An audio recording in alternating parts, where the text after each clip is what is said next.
I'm going to do my best to control myself. Okay. Don't control No. yourself. Okay. Awesome. Yes. So we're brought up to idolize celebrities, musicians, movie stars. I work in the entertainment industry, so a lot of times I spend my time talking and interviewing musicians and film people. A couple of years ago, I discovered you and Tony Robbins, and thanks Oprah, who I also absolutely admire. Me too. And I realized, hey, there's this badass woman out here that's sending a message that one I need to hear right now, but also the younger audience, for whatever reason, a lot of us feel lost a lot of the times, and we follow celebrities who also are a little bit lost like us, and we need more people like you that are actually saying it how it is and making it a little bit easier to admit to feeling a bit crappy, a bit shitty and not sure with life. So meet this amazing woman. Her name is Marie Forleo. You need to know about her. As much as you love Rihanna and Taylor and everyone, you need to love this woman. Hello. Thank you. I'm so happy to be here in London. I'm having such a great time. Yeah. One of my favorite things to do has been some flagrant jaywalking all around the city. I loved your little dance, actually. I think it was you and your perfect hairstylist. Who, your hair looks awesome, by the way. Is it Greg? It is Greg. Yeah, the person that came out the shop looked at the two of you like, what the hell are they doing? Well, I tell you, dance is super fun, and that particular candy shop in that moment was playing Mia. So how do you not dance to Bad Bunny and Drake when it is blasting through a store? It's impossible. You know how to move, so it helps. How does it feel to be here? Because you've just done this awesome packed tour in America, and then you come to London City, completely different country. You seemed on your Insta story like you're very excited, overwhelmed. How does it feel? It feels fantastic to be here, and I have to say, so I've had people say, oh, you're going to go to the UK and don't expect people to be as enthusiastic. I wasn't buying that, and I will tell you, my experience has been that people here in London are just beyond. They're so much fun, so playful, so amazing. People are dancing in the stores with me, at any of the stops and the events that we've had. I walked into an event this morning, and I heard some whoops, and I was like, yeah. That surprises me because we're not whoopers. Canadians and Americans whoop. We are a little bit more reserved with that stuff. It's you though. I think it's your energy because that's what you're about. Yeah. You And know so what I mean? people seem really alive, and we're having a lot of fun and a lot of laughs, and also talking about really important things that can help people move their lives ahead. So the book is out. Yes. I have two. By the way, I bought it. Waterstones really annoyed me where I live in Greenwich because I had to order it. I was like, why don't you have it on your shelves? They were like, okay, calm down, we'll order it in for you. You said, this is early on, I was grateful to have a job, but inside I was dying. To be clear, I gave it my all. I got to the office early, put on my game face and worked my ass off to be the best. Do you understand how many of us relate to that and how many people are literally not listening and continuing to do that? Yeah, I think it's a kind of passage that many of us go through at different stages of our life where we're working really hard. Yeah. We want to find something that we can believe in, something we feel like we can make a difference, and we're doing our best and putting on that brave face, but inside we feel like this isn't where I'm meant to be. This isn't who I am. This isn't what I'm supposed to be doing with my life. And so I went through that several times, and it just got so painful that I said, okay, I need to quit and just go on this odyssey to figure out who I am and how I can make a contribution to this planet. And it did not happen overnight. It took me several years and a lot of tears and a lot of feeling broken and a lot of feeling lost, but I'm really happy that eventually I figured it out. I'm an MF insider and I felt like I knew a lot about you. Shouts to Team Folio. They send the nicest emails just when I need them. But I learnt more. I'm really glad that you went so personal. You really said a lot of stuff. Were there things that you had to go to somebody friend circle, somebody and say, is this too much? Am I going to regret sharing this with everyone? No, actually, because I have so much fun with Marie TV, the show, and the Marie Forleo podcast, and I do my best to share as much as possible in a context that I feel can be helpful, right? Something that can serve or that can help people feel less alone. And so in the book, it was just a great opportunity to tell stories that I haven't had a chance to tell before, and to also really expose the path of how I've created things, because it hasn't been neat and perfect. It's been quite messy. Again, there's lots of tears and fears all along the way, and still to this day. One thing I want to make clear, everything is figureoutable. It's a big, bold claim, but by no means am I saying that I have it all figured out, because I still use every single thing that I write about in the book every day. Even to get this book done. It was funny, the book kind of kicked my ass quite a bit. And I was like, wow, it's a big idea. How do you communicate this effectively so it's not overwhelming, and that so anyone, regardless of your background, your education, your age, can really use this phrase to empower themselves. And while I was trying to put the book together, it's a lot. And I was like, isn't this awesome? The book that's called How to, Everything is Figureoutable, I'm having trouble figuring it out. Yeah. So it put me in the perfect emotional space. I think that's why we connect with you. I think the other thing that I think is awesome about you is sometimes when we think about people that are motivating, supporting, teaching, we have an idea of what they should look like, how they should present themselves. And I remember you saying something jokingly, this is ages ago on one of your podcasts or video on YouTube. You need to check out her channel, by the way, it's brilliant. You said something like, someone was saying something about her hair is all blow dried and da-da-da. And I was like, for God's sake, if the woman wants to have her hair blow dried, look hot, and she's still smart. It's almost like if you're smart, you have to look a certain way. Yeah. And you've always seemed to go against the grain in being much more yourself. And I think that's what's made us all fall in love with you. Oh, thank you. So yeah, I it's interesting also the kind of boxes that we tend to also put women in, as though you're supposed to either have a serious business or be intelligent, and then you have to look away, act a certain way, speak a certain way, as though all of us aren't multidimensional, as though all of us don't have all these different sides of ourselves. And I think if you want to win in the future, not only in having success in terms of achievement, but really being fulfilled, where you feel like your life, you're truly living it, you have to bring your full self to the table, which includes your quirks, your personalities, your likes, all the things that make you uniquely you. And I think that's a really good strategy to win, again, in every sense of that word, not just achievement, but really happiness. Obviously, you give so much to everyone, right? That you have to, you want to, and it takes a lot from you. It was really interesting watching your behind the scenes on your tour in America, because I had no idea how much pressure you'd put on yourself with this book. Yeah.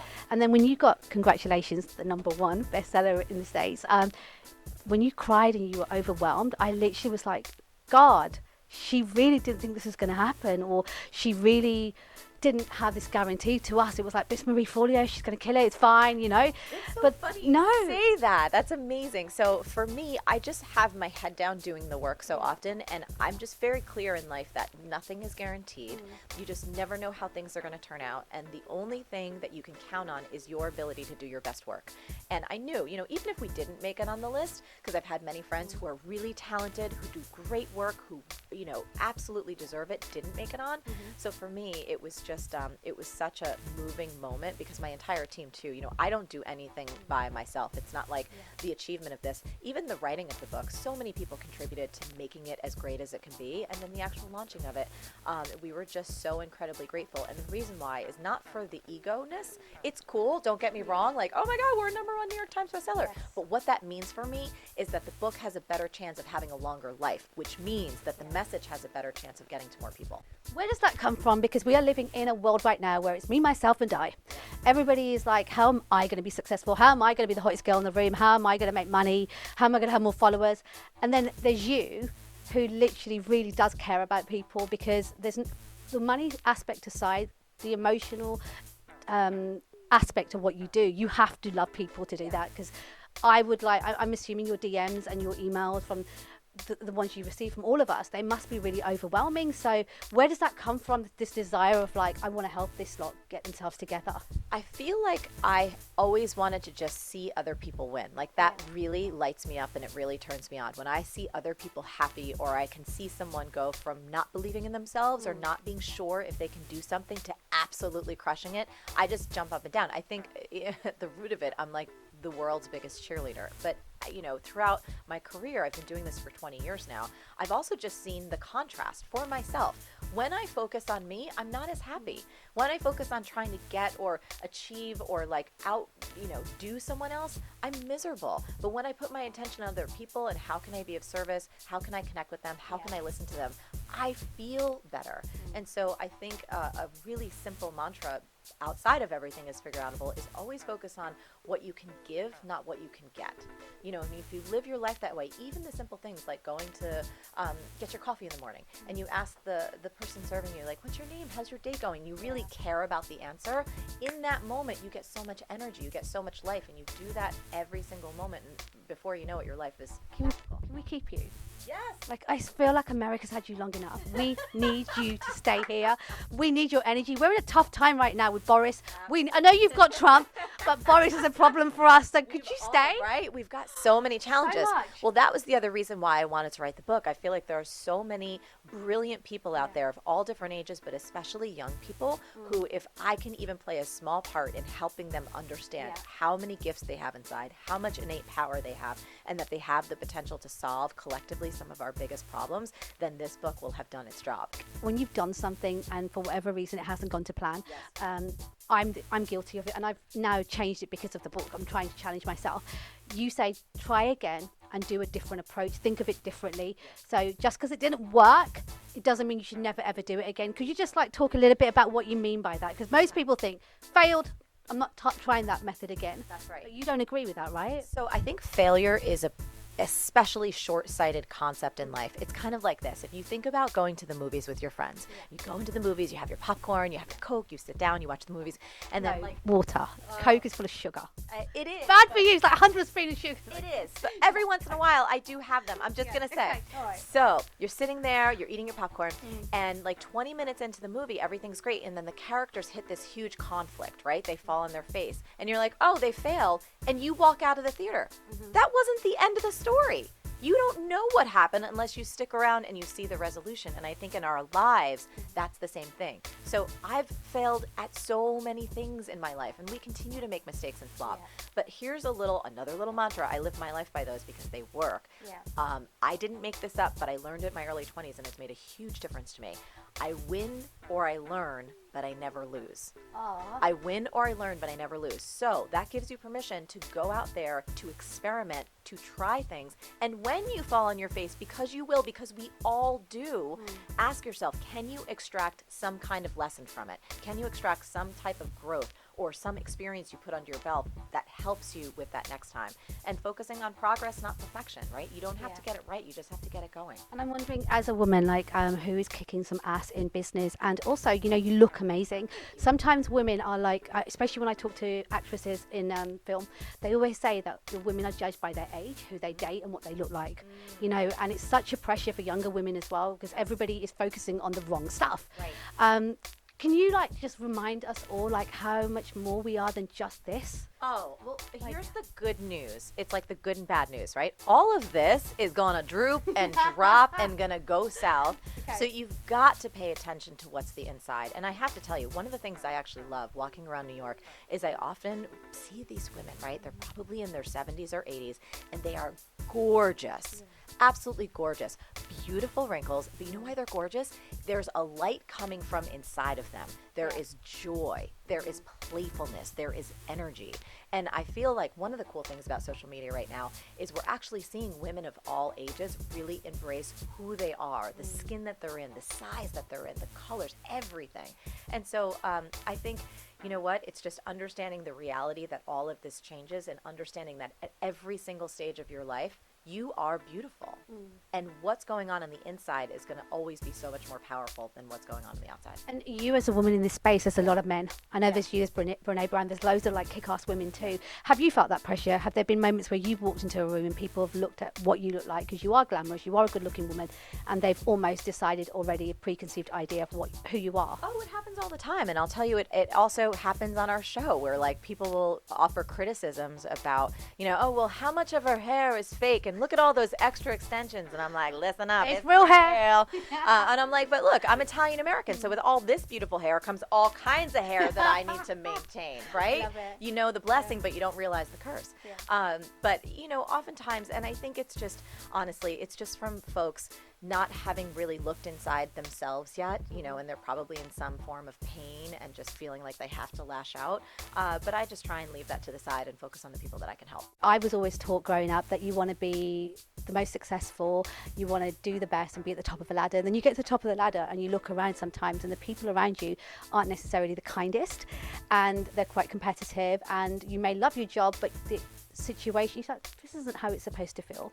But very few people tell you, because the perception to the world is you're killing it, that you can do something else, or you can stop and you can rethink it. So thank you so much for you and Oprah and Tony Robbins being three people that allowed me to feel brave enough to make a decision that even now nobody really gets. So like, Max has gone mad.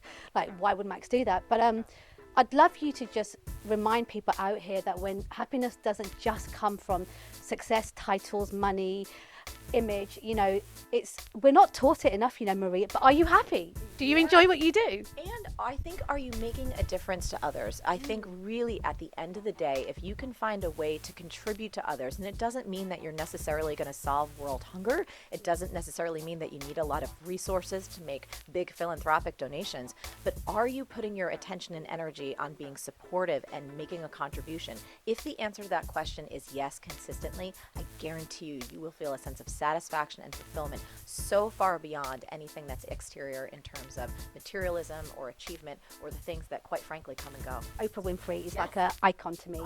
And you got the cosign, like she adores you. How the hell does that feel? And like, what did your mum and family think? I mean, I was honestly completely shocked and in awe. I have admired her my whole life as well. She is incredible. She's even better in person. So I've had the opportunity to meet her several times. She is warm.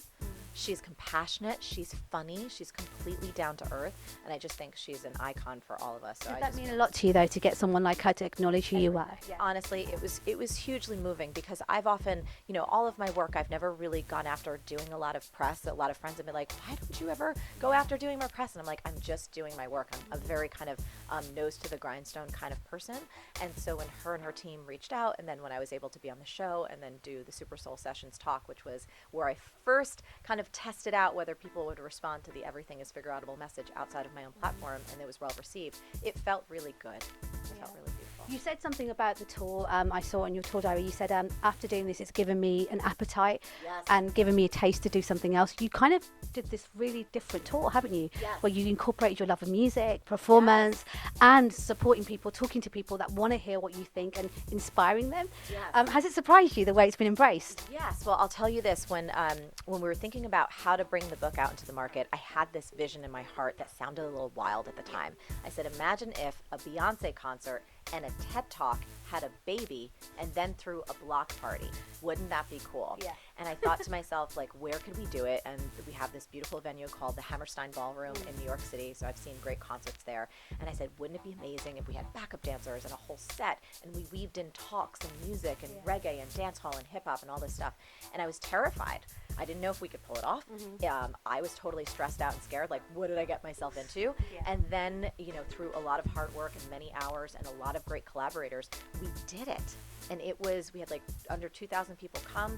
And so I had never performed or produced a concert before. And we did that. I didn't sing, but I did dance.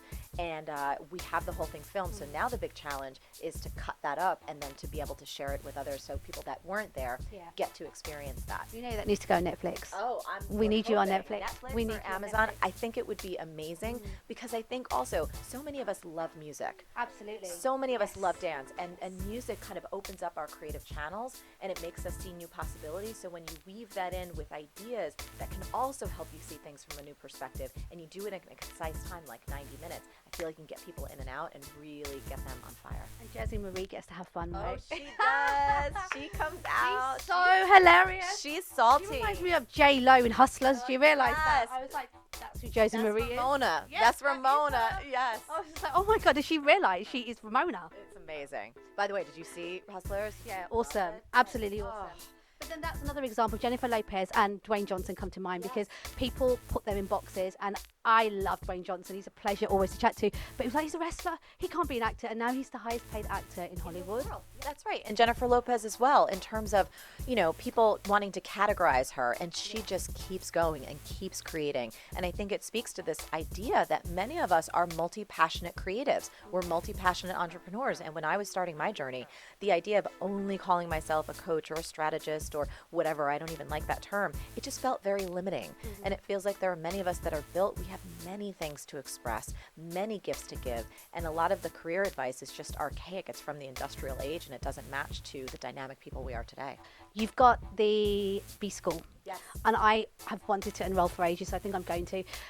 B School, guys, if you're creative, especially, and you feel lost in this like space sometimes, Marie's created this online school where I look at everyone's testimonials and they're all like, oh my God, this happened, that happened. Can you tell people a little bit about it? But the thing is, it's quite difficult to enroll? I think you need to sort that out. It's only once a year. Yeah. So B School is online business school for modern entrepreneurs who want to not only make money, but make a difference. So it's very purpose driven, and it's for people that want to use their values, their heart, their personality, their creativity, pour that into a business, whether you're a freelancer or a traditional entrepreneur, or even a nonprofit, and have that really come to life and not only be successful in terms of finances, but successful in terms of its impact.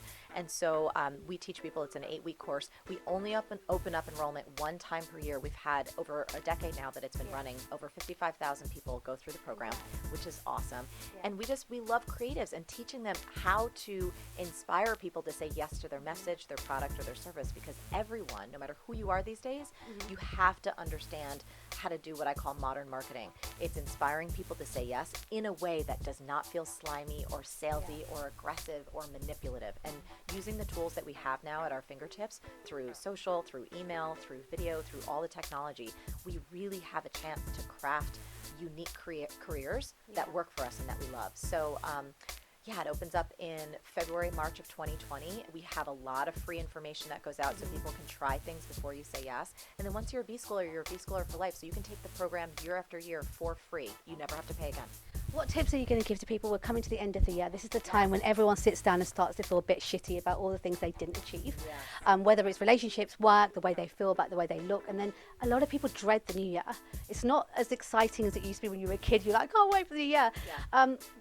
I think you did this last year where you had you did this thing. The year in review? Yeah, which I really love. What are you thinking? How do you think people should be looking at the end of the year, looking forward? So one thing, if you Google search Marie Forleo Year in Review, we have a fantastic free video about that. It can just walk you through a few things to ask yourself to really take stock of what's happening and then really set yourself up for success with the new year. But based on what you said, I think one really easy thing for people to do, rather than list out all the things that you didn't do, how about we make a list of what you did accomplish? And no accomplishment or win is too small. So I always do that towards December, like right between December and January. And I list out every single thing that I did that either brought me joy or that brought me growth or that was some type of accomplishment. Again, even if it's not on a public scale, something personally that I did, maybe did my meditation practice a lot more often.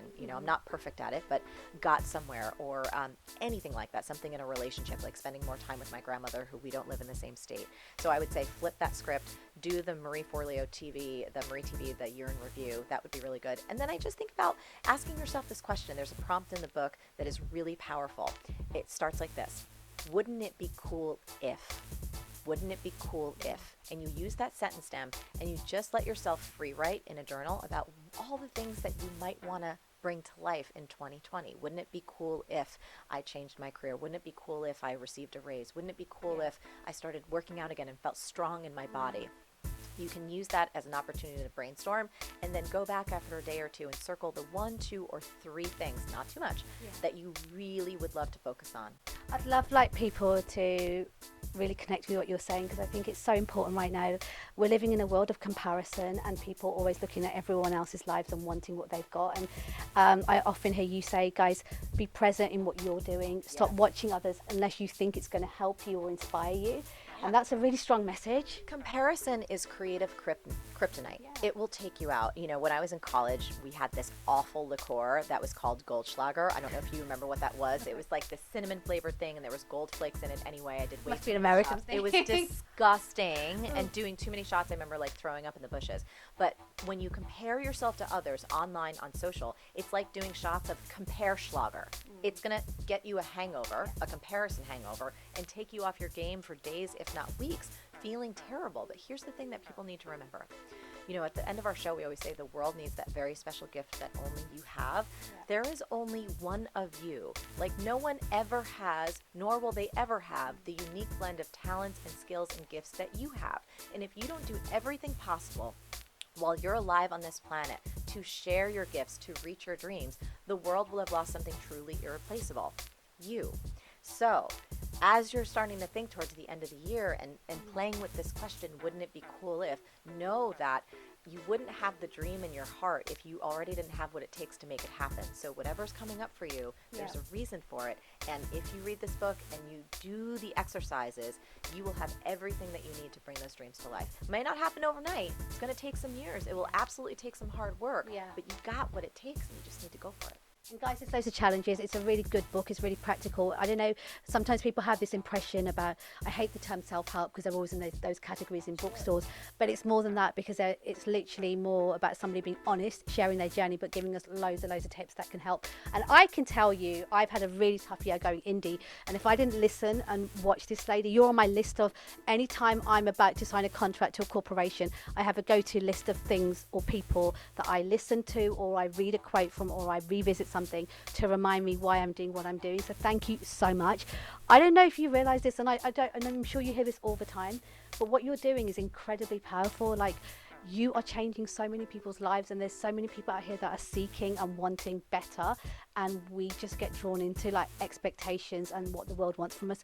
So Marie, please don't stop doing what you're doing. I hope it keeps growing, and I hope you keep being successful, because it means that you can share with more people. But like, you've really changed my life, and I think you changed a lot of people's lives, and I'm getting all emotional. But like, honestly, it's amazing what you're doing, and I hope you see the power in it. And coming to London and seeing, there's probably Manchester, Liverpool, Birmingham, you probably could have gone all across the country and sold out loads of days. Thank you so much. I so appreciate that. And it's honestly, it's people like you. You're the whole reason that I'm here. I love being connected to folks. I believe in all of us. And, I don't pretend like I'm Moses coming down from the mountain and that I have all the answers. But here's what I do know about this book and about the work. The tools and the concepts that we practice together, they can help us find or create our own answers. And I think when there's more of us that believe that things are figureoutable, not only can we make our lives better, but more importantly, we can solve some of our collective challenges, because we've got a lot of stuff happening right now. And I hope your mum got loads of Tropicana new radios and stuff, because she's a big reason for this, right? Oh, she's in her 70s. She is such a firecracker. I get all caps texts all the times with lots of expletives. That's where Jersey Marie comes from. She's such a fireball. But yeah, she's super happy, and she's got all the Tropicana oranges now. Good. I'm so glad you came, and it's such a pleasure to meet you. You rock. Thank you so much.